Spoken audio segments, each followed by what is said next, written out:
এমন ঘটনা ঘটবে অনেকেই আজ করতেছিল। আমিও পরিস্থিতি দেখে এটাই মনে হয়েছে। থাকে না, ওই যে একটা গল্প বলছিলাম না, যে এক বাগানে এক ডাইনি বুড়ি থাকতো, একটা জঙ্গলে তিনি রাজত্ব করতেন। তো সেই ডাইনি বুড়িকে পুরা জঙ্গলের পশু পাখি যারা আছে সবাই মিলা আপনার ধরেন সেই বন থেকে বিতাড়িত করছে। অনেকটা আওয়ামী লীগের সাথে মিলা যায়, তাই না? হিস্টোরিটা এরকমই। তো এরপরে সবাই মনে করছিল যে ওই ডাইনি বুড়ি চলে গেলে পুরা জঙ্গলে শান্তি আর শান্তি হবে। কিন্তু যেই ডাইনি বুড়ি গেল তখনই প্রথম যে বিষয়টা আসলো, এবার রাজত্বটা কে করবে? তখনই যে জঙ্গলে ছড়িয়ে ছিটিয়ে থাকা বিভিন্ন প্রাণীরা, পেশি শক্তি যার দল ভারী, এরকম ধরেন রাজত্ব নিয়ে কারাকারি মারামারি খাবলাখুবলি লাগলো। লাগতে লাগতে একটা সময় হলো কি, ওই যে যারা মিত্ররা ছিল তারাই একসময় চিন্তা করলো এদেরকে যদি ঠিক করতে হয় তাহলে ডাইনি বুড়িকে দরকার, কারণ আমি যদি খাইতে না পাই তাহলে আর এই জঙ্গল দিয়ে আমি কি করবো। ওইখান থেকে আস্তে আস্তে প্রথমে একজন বের হয়ে গেল, সে যে তার মতন যারা ভাগে পায় না আরো 5 জনে নিল, ওই 5 জন 10 জন মিলে একটা কোরআন তৈরি হইলো। সেই ডাইনি বুড়িকে আবার খবর দিল, একসময় টুস করে সেই ডাইনি বুড়ি ঢুকে গেল।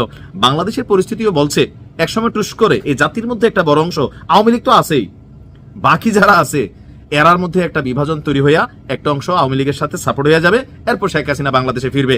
এমন দৃশ্যপট হয়তো 2-4 বছরের মধ্যে, 2 মাসের মধ্যে হইতে পারে, 6 মাস হইতে পারে, 10 বছরও লাগতে পারে, বাট এটাই ঘটবে। কেন ঘটবে বললাম, আন্দালিব রহমান পার্থ একজন পরিচ্ছন্ন রাজনীতিবিদ হিসাবে কিন্তু মানুষের কাছে পরিচিত। ইভেন আমি নিজে ওনার ফলোয়ার, ওনার কথা, ওনার ব্যক্তিত্ব, ওনার বাচনভঙ্গি সবকিছু মিলে একটা ভাইব আছে ভাইয়ের মধ্যে। কিন্তু সে আন্দালিব রহমান পার্থের সাথে গতকালকে যা ঘটছে, বিশেষ করে ওনার দল যেটা বাংলাদেশ জাতীয় পার্টি বিজেপির, তাদের উপর বিএনপির নেতাকর্মীরা যেই হামলা করেছে, এটা কিন্তু আসলে নিন্দনীয়।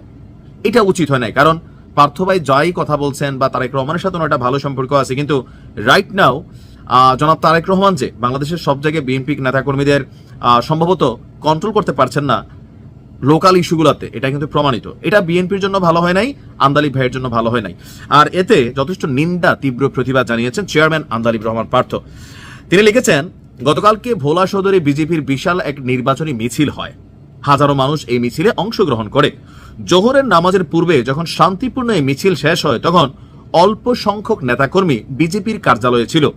ঠিক তখনই বিএনপির একটি গ্রুপ কোনো কারণ ছাড়াই 400 থেকে 500 জনের একটা গ্রুপ আমাদের নিরীহ নেতাকর্মীদের মারধর করে, দলীয় কার্যালয় ভাঙচুর করে।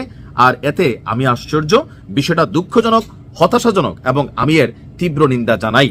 এভাবে চলতে থাকলে জাতীয়তাবাদী শক্তির সম্মান দেশব্যাপী সাংঘাতিকভাবে ক্ষুণ্ণ হবে এবং সমগ্র দেশব্যাপী ভোটে এর প্রভাব পড়বে। অনেক দুঃখজনক ব্যাপারটা, ঐক্যের কোনো বিকল্প নেই। কথা কিন্তু সত্য, এই মুহূর্তে ঐক্যের কোনো বিকল্প নেই। আর আমরা যদি দেখি ওই পোস্টের সাথে ঘটনার দিন যারা মারধরের শিকার হয়েছেন, অনেক নেতাকর্মীর কারো মাথা ফাটানো, কারো কপালে 8টা সেলাই লাগা, শরীরের মধ্যে সেলাই লাগা, এই ছবিগুলা পোস্ট করে তিনি কিন্তু এই পোস্টটা দিয়েছেন।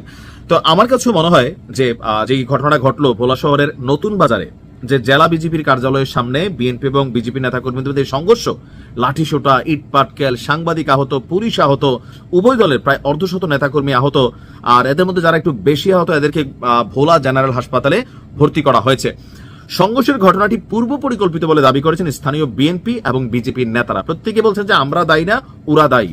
কিন্তু এতে দেশের মানুষ চিন্তা করতেছে কি, ওই জঙ্গলের মতন যে ফেসিস্ট আমরা দৌড়াইলাম, স্বৈরাচার দৌড়াইলাম, এখন আমরা যারা আছি তাদের অবস্থানটা আসলে কি? এখনো তো কেউ ক্ষমতায় যায় নাই, আগামী দিনে যাব। এর আগে আমরা এতদিনের মিত্রতা একজন আরেকজনকে দেখতে পারতেছি না। এটা বড়ই অশনি সংকেত এই রাজনৈতিক দলগুলোর জন্য। বিভিন্ন জায়গায় এরকম ঘটনা ঘটছে, আর এইগুলো যখন নিউজ আকারে সামনে আসে, দেশের মধ্যে জনগণের মধ্যে এটার প্রভাব পড়তেছে। এটার ইফেক্ট কিন্তু নির্বাচনে আসবে। বিএনপির উচিত এই বিষয়গুলোকে শক্ত হাতে, কঠিনভাবে নেতাকর্মীদেরকে কন্ট্রোল করতে হবে। ভালো থাকুন।